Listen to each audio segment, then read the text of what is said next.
So welcome to the opening event of the 30th anniversary and fourth decade conference of the North American Coordinating Council on Japanese Library Resources, NCC. And my name is Haruko Nakamura, and I'm the current chair of the NCC. I would first like to express sincere appreciation to the Toshiba International Foundation to supporting for this event. And I would also like to thank the Japan-US Friendship Commission. Without their support over past 30 years, NCC would not have attained all the remarkable achievement we are celebrating today. So when I watched the interviews conducted for the NCC's multimedia history project, I am reminded of my predecessors who worked together in coordination with their colleagues to expand and enhance access to library resources for researchers in North America and beyond. I would also like to take this opportunity to thank everyone who is part of the NCC family. Without your support and strong commitment over those many years, this event would not be possible. So to explain in more details about what this event going to detail of this event, our next 3 months, please welcome Tara McGowan, the NCC Executive Director. Thank you, Haruko-san. And I would like to welcome everyone also. Thank you for coming. I hope you've all had a chance to look at our 30th anniversary events LibGuide, where you can read descriptions and register. That may have been where you registered for this event. NCC intern and administrative assistant Amy Ledbetter has created this highlights of the last 30 years with testimonials that were actually collected by NCC's digital media manager, Paula Curtis, who I think is here today. And so I hope you all have a chance to explore this resource as well. As Haruko just mentioned, this is the first of 4 events we have planned. We also have 2 keynote speakers whom Haruko will introduce in more detail later. I want to bring your attention to the 30th anniversary reception, which will be December 16th, mid-December, and we don't have a registration link up yet, but I wanted to explain a little bit about this event. And I hope you can save the date. It will be hosted on the platform WonderMe. And it should be a great opportunity for everyone to socialize and also to hear important updates and announcements. I'd like to talk about a few of those announcements. We'll also be inviting past chairs and directors, including those who've retired, like my predecessor, Victoria Lyon-Bester. So we really hope this will be a rare opportunity for you to meet with all of them as well. One of the announcements that we will be making at this reception will be the recipients of the Comprehensive Digitization and Discoverability Program Award. And this was established in May of 2021. The Comprehensive Digitization Discoverability Task Force initiated the CDDP video series. If you haven't seen that, I really encourage you to take a look to showcase exemplary digital projects, resources, and tools, and the tools used to build them. Funded by a grant from the Toshiba International Foundation, the series aims to assist scholars and librarians in Japanese studies to engage with digital scholarship under the special circumstances of the COVID-19 pandemic. The NCC CDDP Award Program provides individuals with an opportunity to share their projects using digitized images related to Japanese studies with a wider community of Japan specialists and expand the resources included in the CDDP video series. The awards of up to $500 will recognize remarkable contributions to digital scholarship in support of Japanese studies.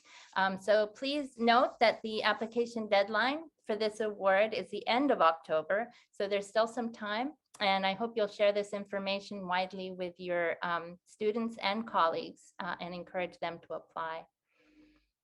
During the reception, we also want to take time to honor the many individuals who have contributed so much to the NCC and to building the Japan Studies field over the past 30 years.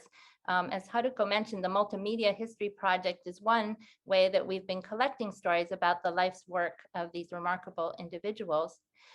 We would like to take this moment to thank Izumi Koide for her recent generous donation to the NCC in the name of Yasue Akio, or Akio Yasue.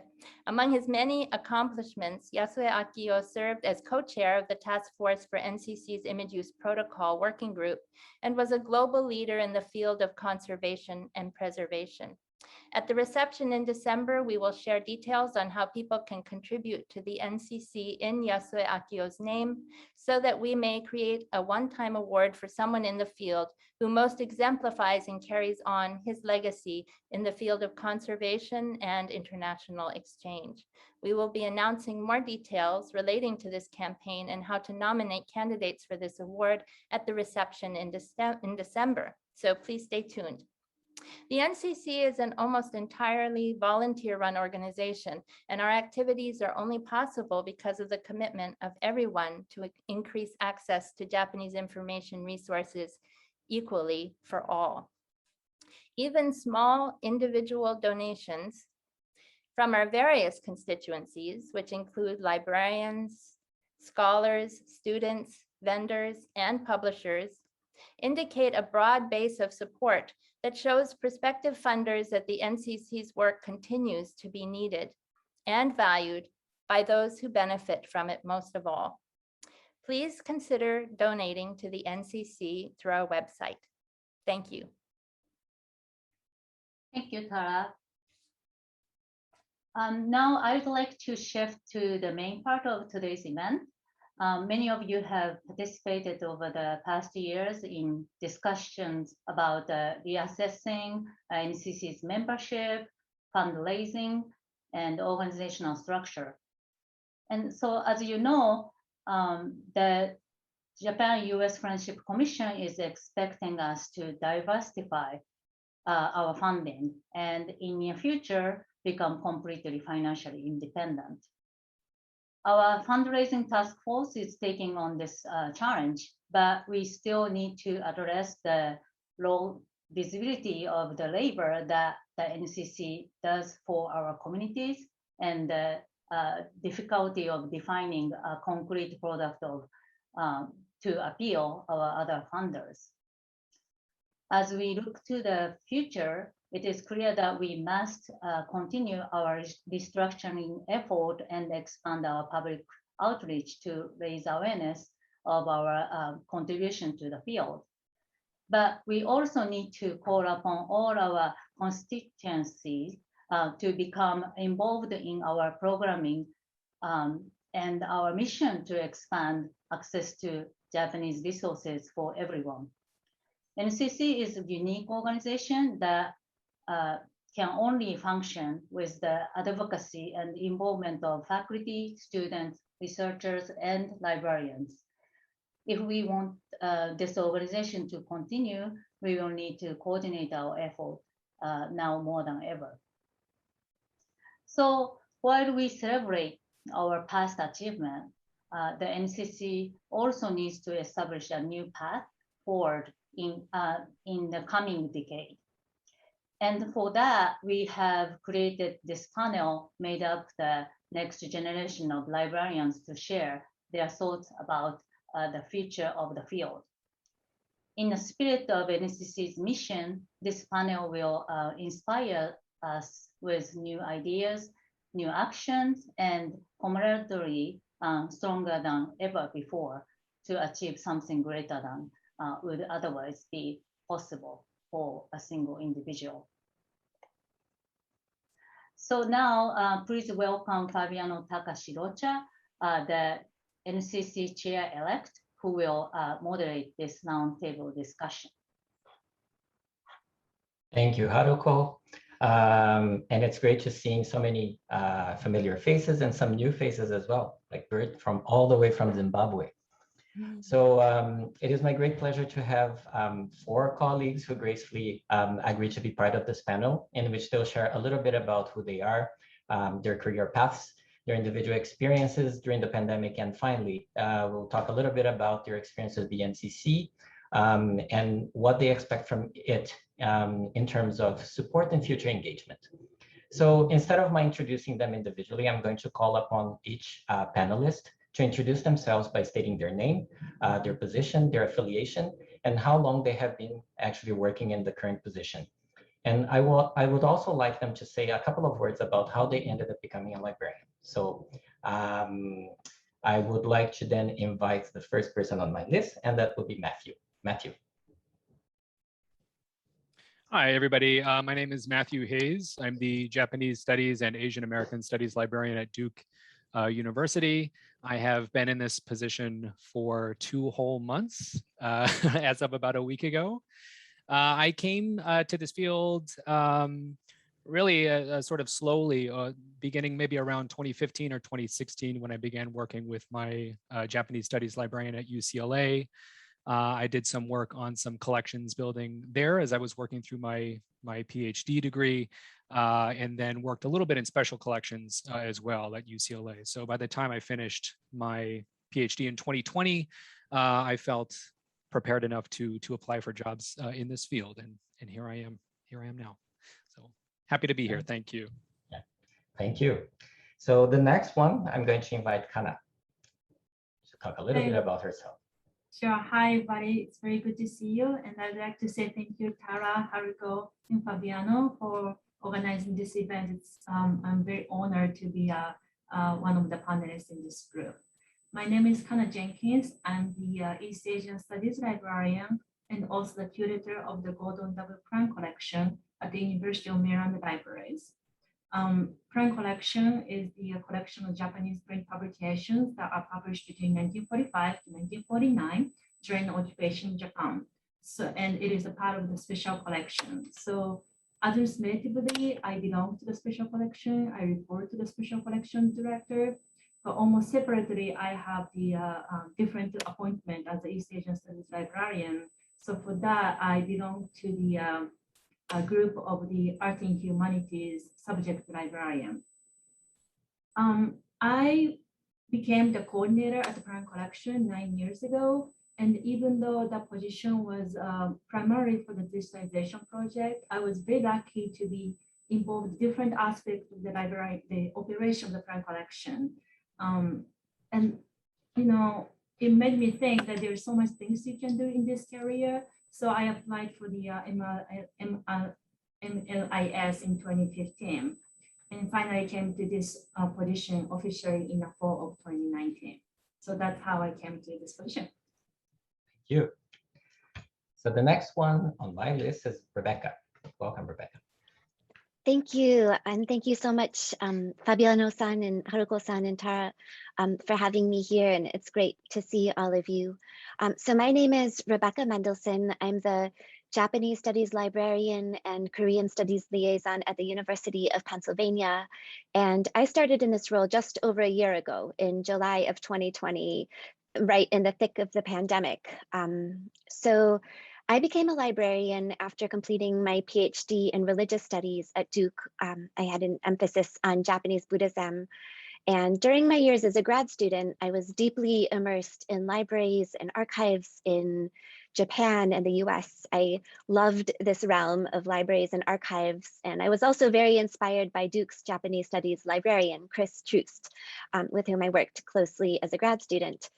So for a long time, I thought that the role of Japanese Studies librarian would be a dream job, but I didn't know that this kind of position would be open to me. Then when I was finishing up grad school and thinking about my next steps, I saw a posting for a Japanese studies librarian position, and a light bulb went on.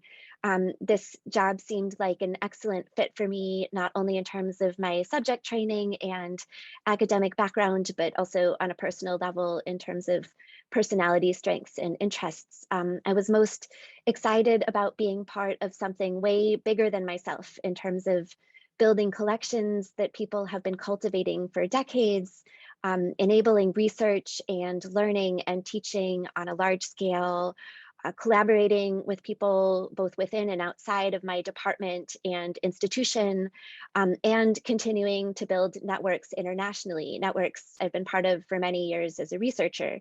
And I feel like really all of these dimensions are embodied by NCC. And then I was lucky enough to get this job at Penn, and here I am. Thank you.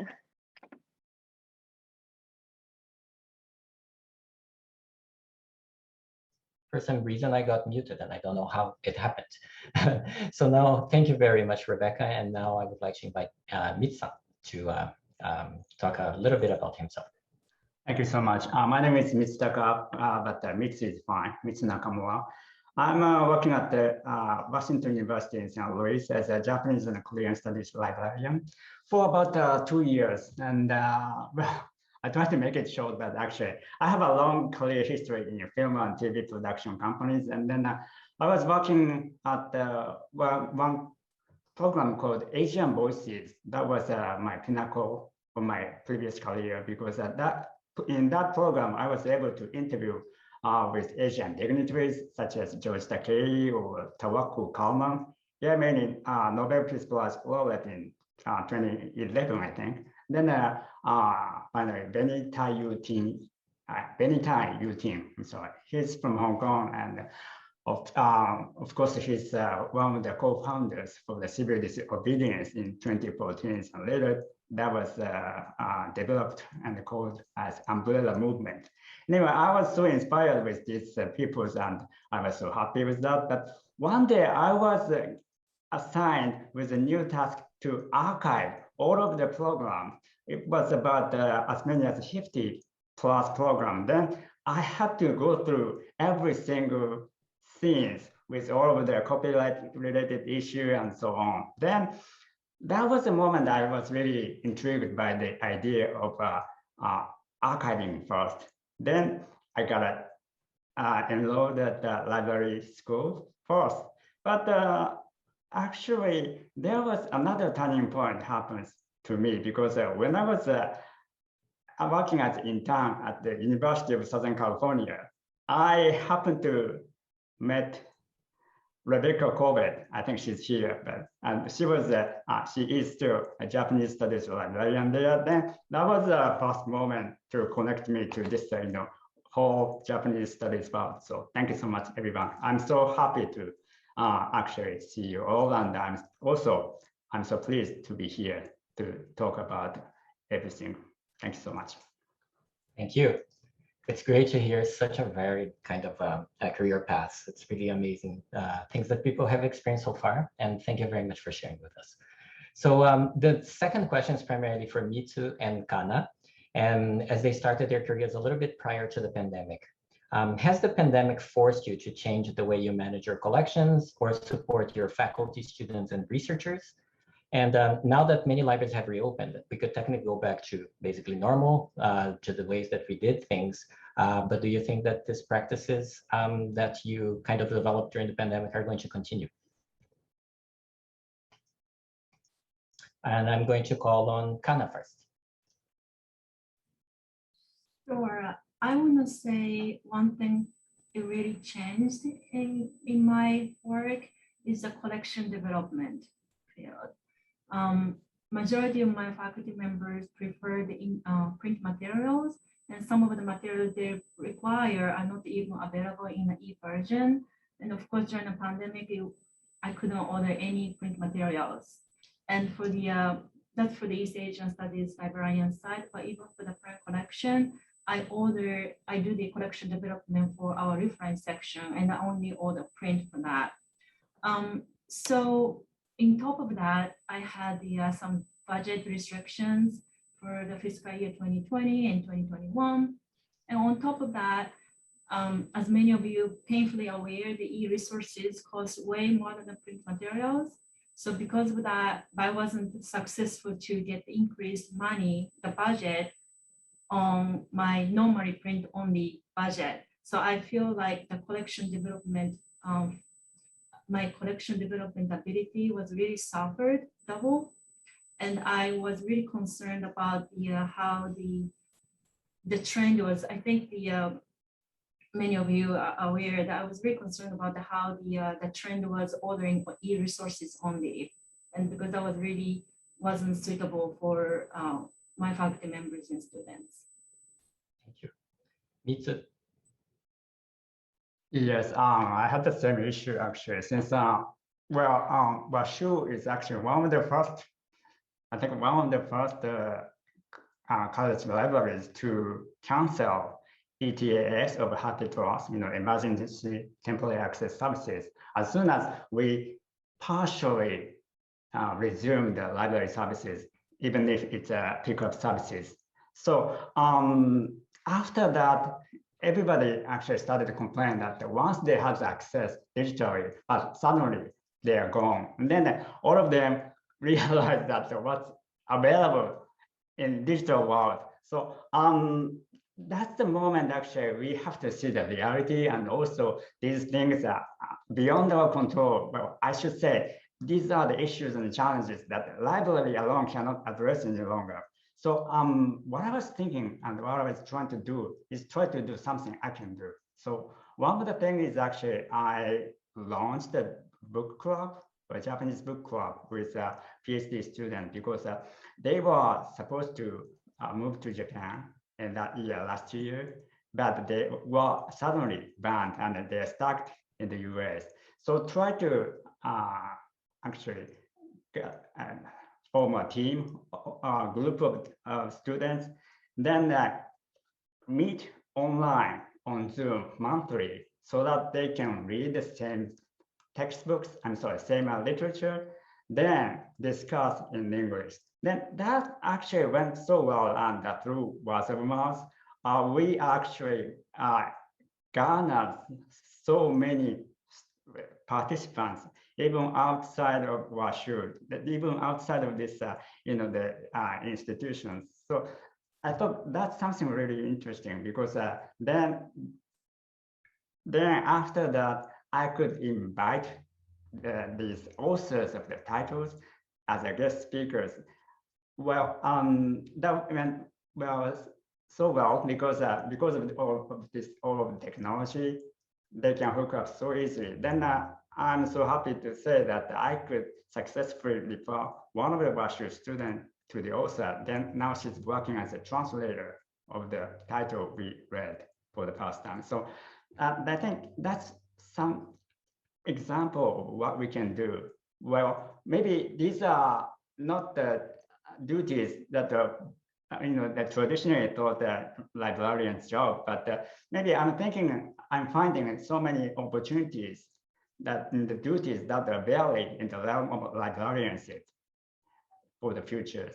Then let me add one more thing, because this is the ongoing things, and she's also here, but I'm working on the collaboration with Professor Sato at the University of Hawaii at Manoa. And she's actually providing a class called Asian Research Materials and Methods. And as one of the final assignment of the class, I'm providing remote internship opportunities for their students, so that I can train LIS students and hopefully to be a future librarian, and also to cultivate and foster their interest in collection development itself, just as Rebecca did at USC. So actually, this is one of my new trials. Thank you very much. So I think that maybe my next question that I have prepared, you probably have addressed some of these, but in general, and that could be not only for Mitsu and Kana, but in general, do you think that expectations in terms of access have changed due to the pandemic, and how in general, I think that they have changed, but if you have a couple of words to say about this, that would be great as well. you can, and Rebecca and Matthew, because you were researchers prior to coming into this position, you can also maybe give a little bit of insight for you as a researcher who maybe might have expectations in terms of how you would access materials today, as opposed to how you did it in the past.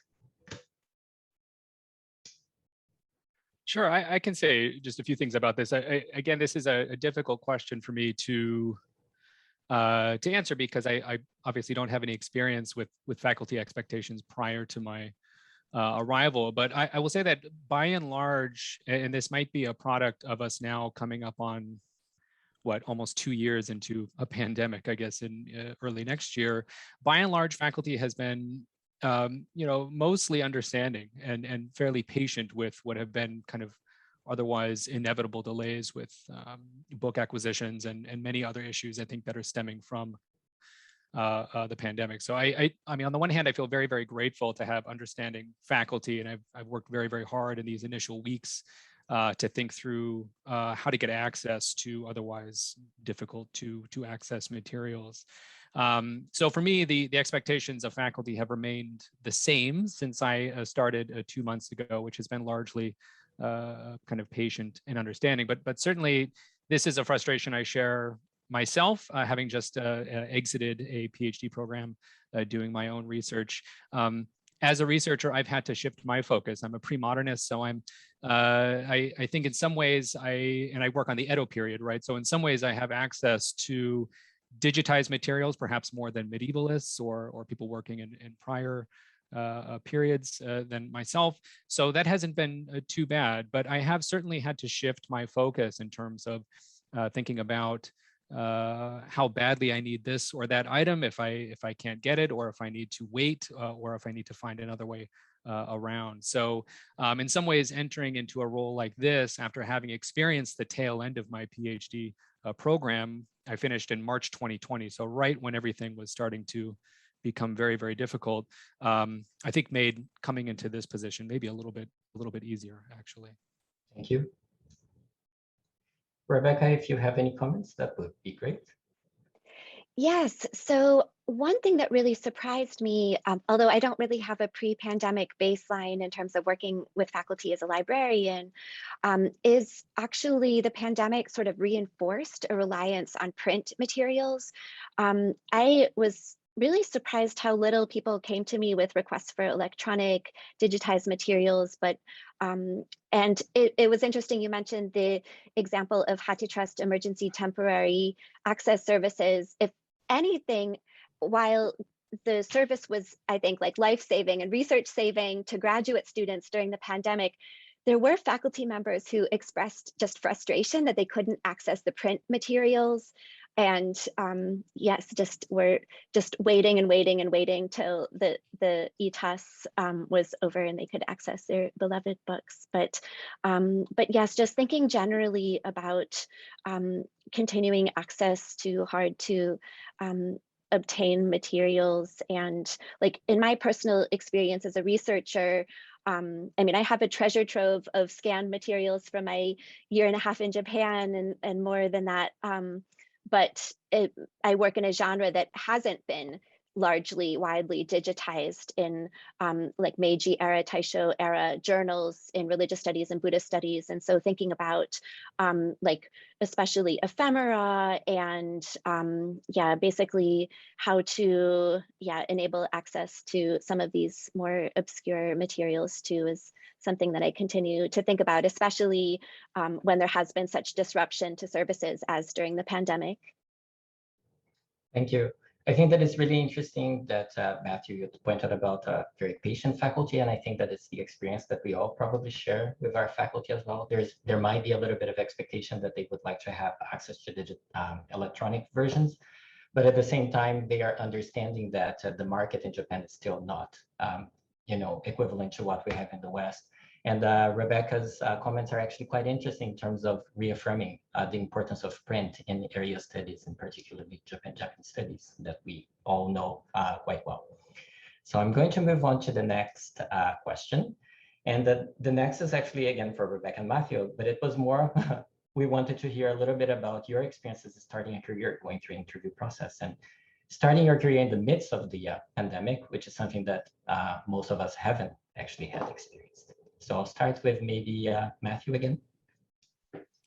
Sure. So, I mean, the pandemic has really flavored the entire experience for me in starting this job, and even prior to beginning this job. It affected the job search itself, which actually began in late 2019, I believe, and then was closed at the last minute during spring 2020 for obvious reasons, and then relaunched the following year. So it was a lot of kind of up and down and wondering if it was going to reopen at all, and thankfully it did. And then of course it affected the interview process as well. I mean, pandemic considerations became so much a part of every conversation I had with everybody at every stop of the way during the interviews. It shaped the topic that was posed to me for the job talk, and of course shaped the way I delivered my talk as well. It affected the onboarding process once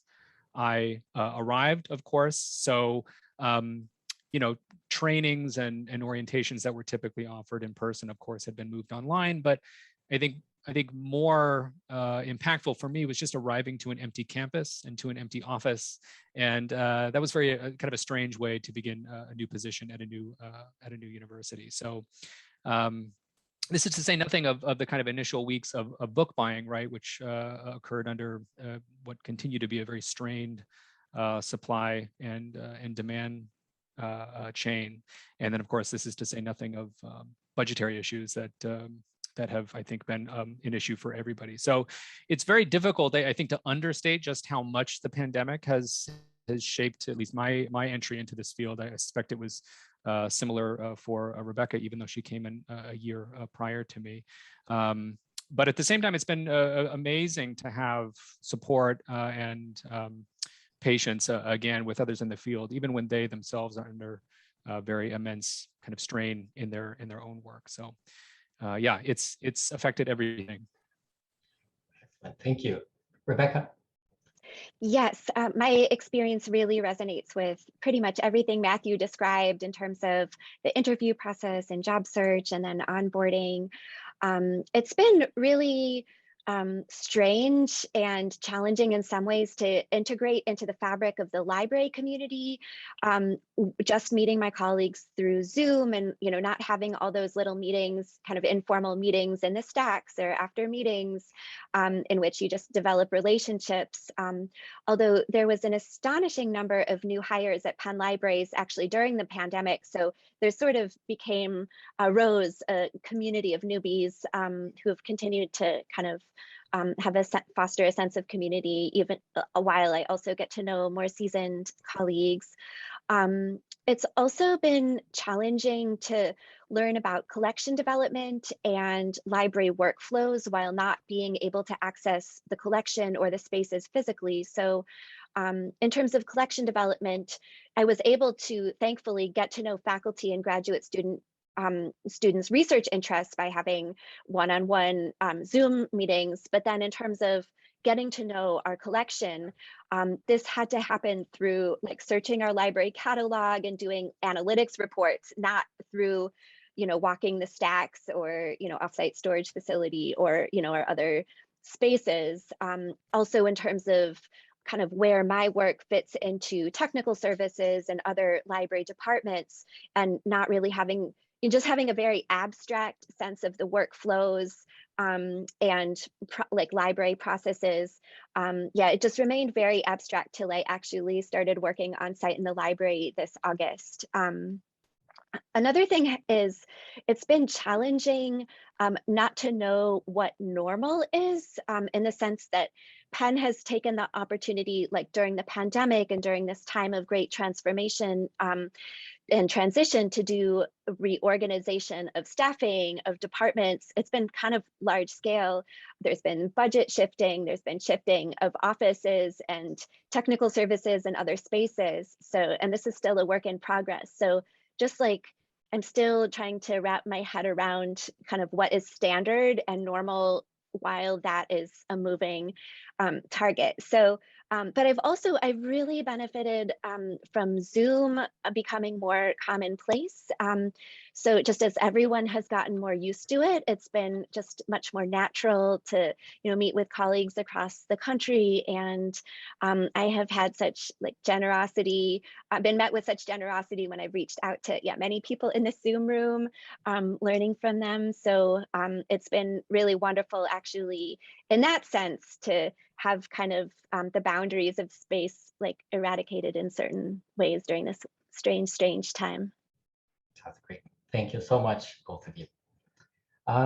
So now this is a question to all panelists.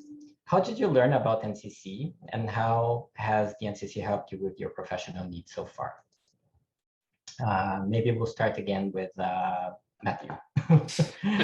Alphabetical order. That's the easiest way to keep track. Sure. I originally learned about NCC, I think around 2015 or so. I was preparing in advance for my research trip to Japan for my dissertation, and I found a really amazing set of resources on the website about the current state of museums and archives and libraries and other kind of outlets that listed locations, hours of operation, contact numbers for making requests or arranging for a visit, and so forth. And that was really a pretty major part of preparing prior to my arrival, a sound plan for at least the beginning stages of research. So NCC, I mean, even as far back as 2015, helped me as a graduate student long before I became a librarian. And of course, now NCC continues to help me, I think, in very, very different ways, one of which has been this kind of gradual onboarding and introduction to the field of librarianship just over the last 2 or 3 months. So for a few weeks prior to my arrival here at Duke, I accessed the library professionalization pages on NCC's website. So there I remember watching dozens of videos on what are some basic, but I think very important aspects of this role. And this was really an excellent way for me to quickly familiarize myself to some of the kind of basic workflows of a position like this, and what to expect prior to my arrival here at Duke. So NCC, it's been amazing because it's been there really for the kind of critical moments, both as a graduate student and as a researcher, but also as a librarian as well. So yeah, since about 2015, I've been visiting the site. Thumbs up to NCC. So next, Kana-san.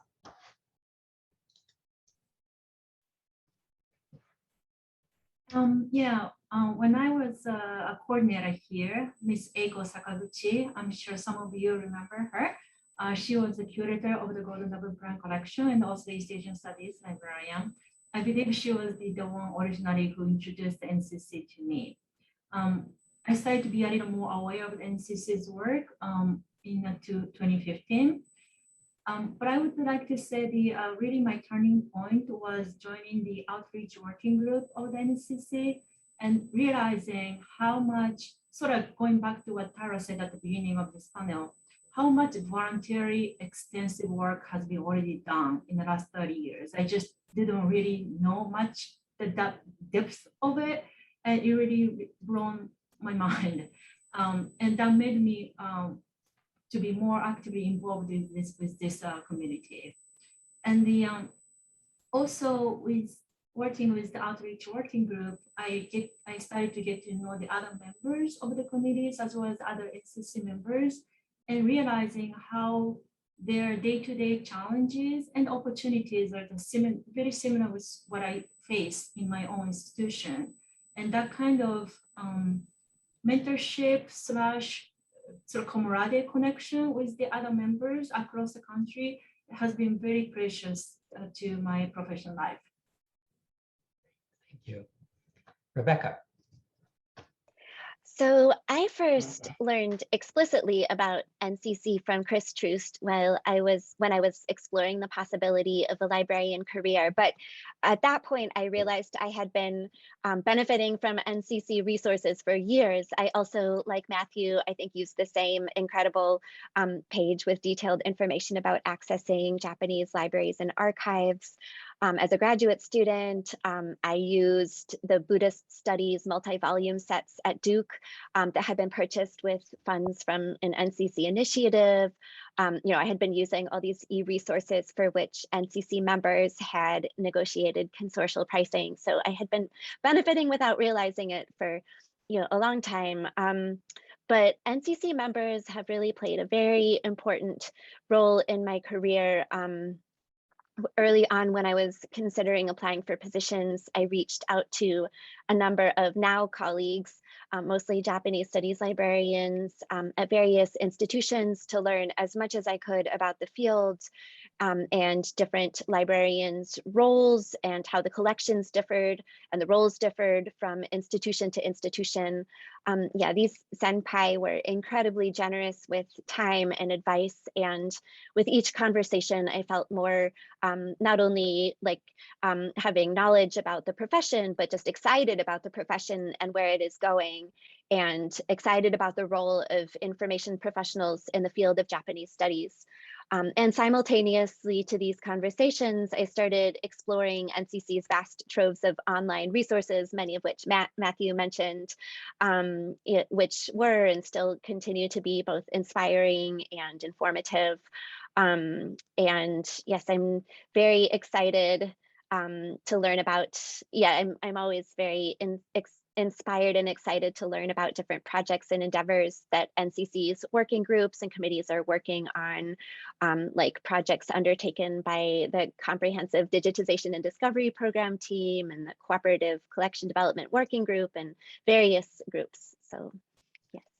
Thank you so much. It's Yes, actually, my first encounter with NCC was the 25th anniversary ceremony back in 2018 in Washington, D.C.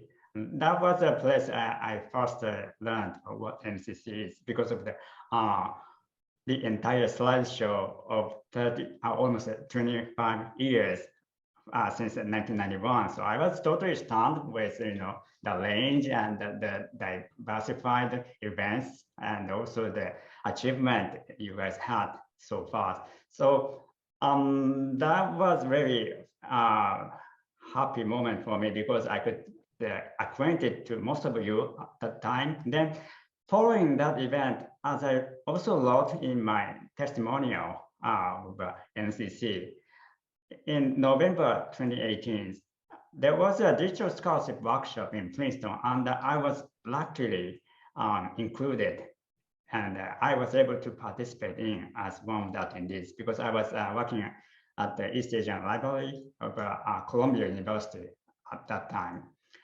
I was first time introduced with the idea of a IIF, International Image Interoperability Framework at that time. Then that was the beginning of my understanding, which actually developed into my coming Omeka project with very small digitization project, but hopefully I can utilize some IIIF technology as well. Also, I gotta tell you, recently I was finally able to subscribe to Rekion service, which is a historical recording collection by National Libraries. But thanks to this network by NCC, I was able to get the advice from all of the my senpais, librarians, like Kuniko-san and Cassie at Harvard, and also Toshie-san at the UC Berkeley, and also Tokiko-san at the University of Hawaii. So I really appreciate all of the assistance. Without them, I don't think I could make it. So that's something I have to tell. Thank you. All right. So I guess the last question that I have for everybody is from this point on, NCC, all of us who are kind of involved with NCC would like to know what do you need from now on for us to continue supporting your professional needs?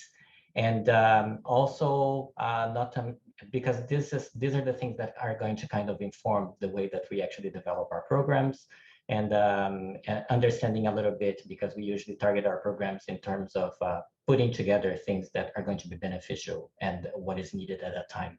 And so we would like to know how we can support, and also how you would also like to get involved if you're not already involved already. So I'm going to start again with Matthew, alphabetical order. Sure. I mean,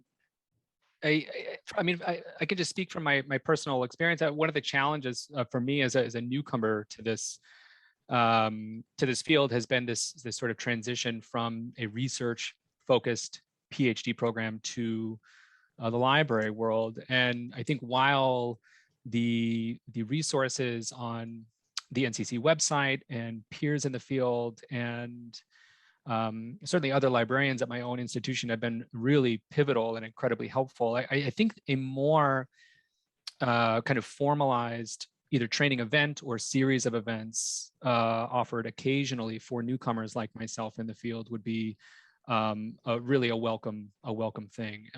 And I was looking back at the NCC site the other day, and I saw the junior Japanese librarian professional training seminar. This is something I believe is offered every few years. So something like that I think would be excellent to help acclimate people like me who are new to the field, but also who didn't come in with an MLS background.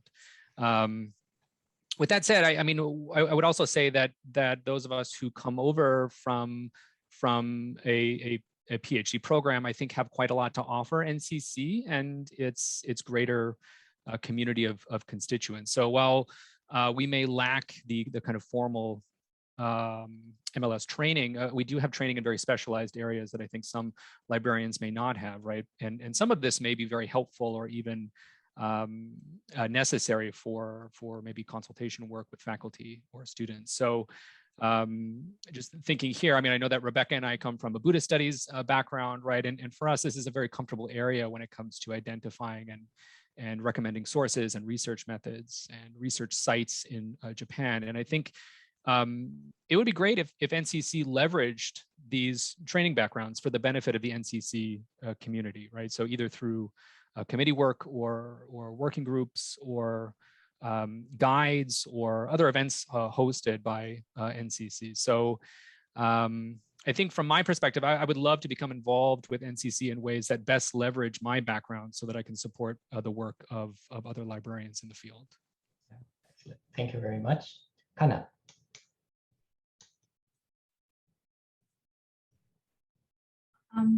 I would like to say NCC has already provided lots of platforms for the help. So Fabiano, you asked what the NCC can do, but I think what I really need myself is the time to go through all the resources that has been already provided by many members here in the last 30 years.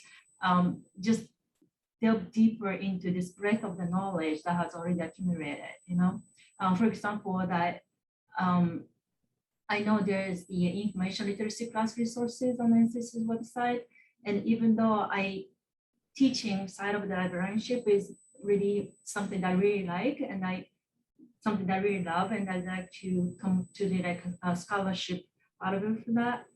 But I haven't really had a chance to go through all of the resources that are available in there. And the actually Rebecca here and I have sort of started the primitive conversation of maybe together work collaboratively, think about like brainstorm how we can increase the impact of the library literacy classes to our own institutions, Japanese studies, but also Japanese language classes, you know. And I know that some of the syllabi and the teaching resources that are generously shared on the NCC website covers the ACRL's learning standards and skill set. And those are the things that I haven't done yet. So I'm looking forward to really go through those resources that are already available, and then maybe find somebody who may be interested in work collaboratively in the future. So that's, I think NCC is really providing the platform for us to work together.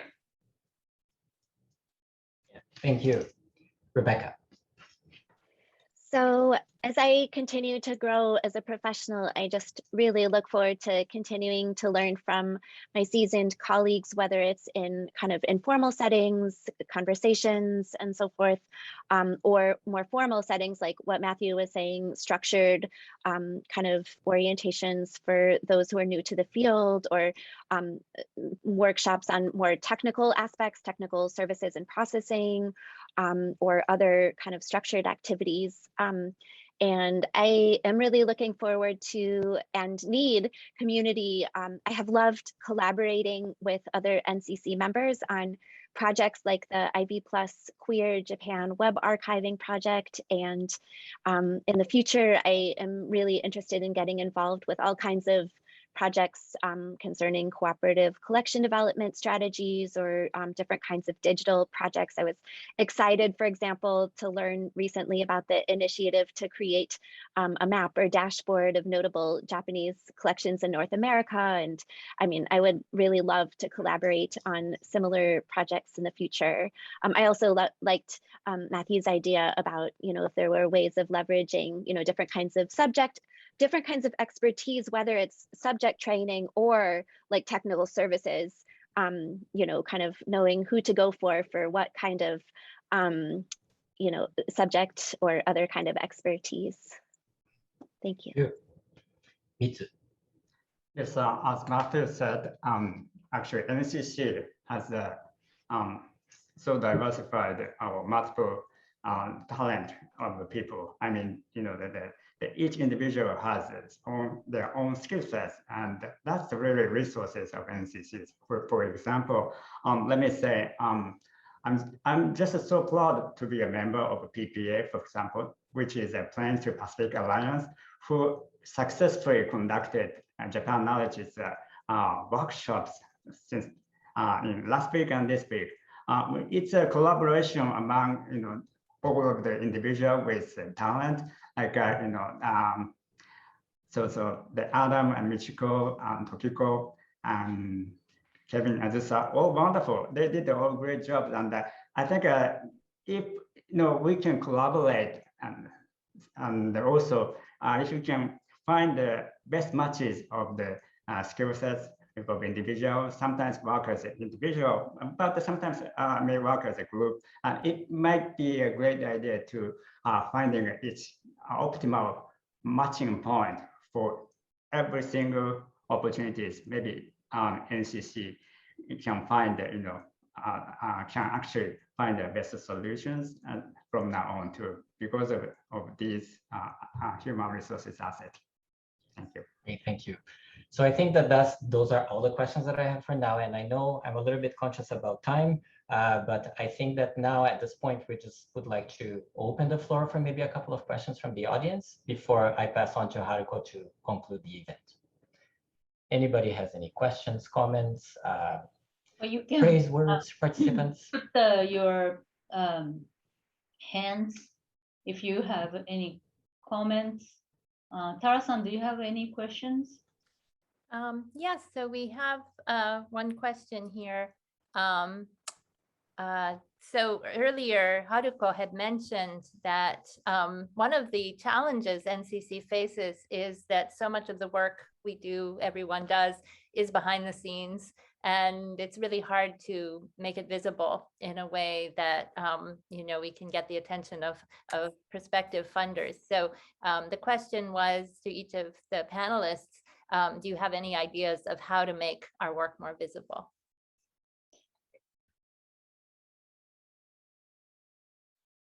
Haruko, you're muted. Anybody? If you have, Amy. You are muted too.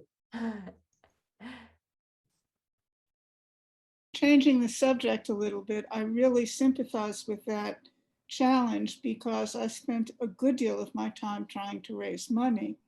And it was frequently very frustrating and very difficult. I think what finally helped for me was to get the faculty in on it, because unfortunately, development people listen to them more seriously than they listen to us as librarians.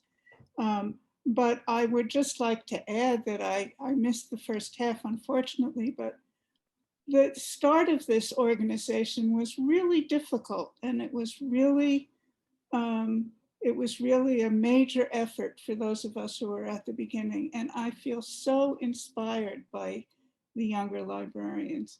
One of the things I wanted to do was make a much lesser distinction between faculty and librarians, because we're actually working on the same things from different directions. And I'm so thrilled to hear those of you who were here talking about your work. It just makes me proud and happy. So thank you. Thank you so much. That's a great, You. touching comment. I'm sorry that we have a hand.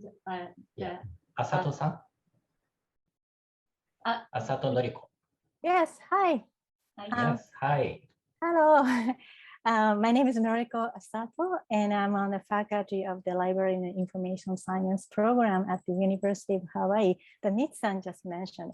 And actually, this semester, I'm teaching the course, the Asian Studies Librarianship, and I just really enjoy that, everybody's talking about your challenges, and then I really appreciate it so much. And I invited some of my students to come to this talk, and then if not, they're gonna listen to their program. So, and then everybody shared your challenges because of that, mostly focusing on that because of this COVID time. But I think if it possible, could you put a little about that? How current students should prepare for this position like yours, like a future Asian studies or Japanese studies librarians positions? Briefly, I think we don't have so much time. So who would like to take on that one? I can say just a few things. I think the sound cut out just for a few seconds there, but I think I understood the gist of the question regarding how students, undergraduates perhaps, or maybe graduate students should prepare long-term for a position like this. And again, this might be a little anecdotal, but it's difficult to do, I think, a lot of the what we might call traditionally preparatory work while in a PhD program. A lot of it has to be done on top of your studies that are already ongoing to try and complete your degree, right? And so for me, it was, I did my best to be as active as possible in the library, in special collections, in ways that were not too distant from my area of focus already, right? Which was Japanese Buddhism. So I tried to be involved in collections having to do with the Buddhist experience in America, for example, or collections having to do with Japanese materials tied to Buddhism, and then help to organize some events that had to do as well with similar areas tied to my focus. So it was kind of a it felt like a very kind of integrated effort, I think, where I was working on side projects and projects to help develop my expertise in this area, but that were still related to my main area of focus, so that by the time I ended my program and concluded, I felt at least prepared enough to apply for positions like this. Thank you so much. So I'm a little bit conscious about time, and I think that we don't want to keep everybody here, but I think that we want to give a round of applause to all our panelists, and thank you very much for sharing your experience. This was really fascinating to some of the things we already have in mind, but some of the things were made me think and reflect a little bit more about some of the things that we need to do and from this point on. I think that you also would probably welcome anybody to maybe send questions to you and comments later directly or maybe via us. And without further ado, I would like to maybe conclude this part, and I'm just going to pass it on to Haruko to make some concluding remarks and announcements. Thank you so much. Thank you so much for all the panelists and Fabiano. I really got lots of comments I want to say, but I will refrain myself. I love some of your idea a lot. But I want to mention. So we are over time. So I'm just want to mention quickly that we will have a second next event will be on November 11th. Professor Jolyon Baraka Thomas from the University of Pennsylvania will discuss the current state of Japan studies and information resources. And December 9th, Professor Yoshitaka Yamamoto, I think he's here with us today. He will be looking to the future and the ways for us to nationally and internationally collaborate with a talk entitled NCC 2.0, envisioning the fourth decade. And again, Tara-san mentioned we will have a reception. Please register if you haven't. And also, if you have any comments or any feedback or any idea, we will have the survey. It's not survey, but it's just the little link for you to quickly put your thoughts anonymously, and so you can share any comments you want. Actually, I haven't done it. Sorry. So that's pretty much it. Please let us know if you have any questions and everything. And then Tara-san, you can stop the. Oh yeah, thank you so much. But I really didn't want to keep you guys too long. But if you have any question to us, please let us know. So good to see you, and thank you so much for coming from Japan and Zimbabwe, right? And yeah, we will see you November. Thank you so much. Thank you. Thank you very much. Wonderful to see you. Bye. Thank you, everyone. Bye. Thank you.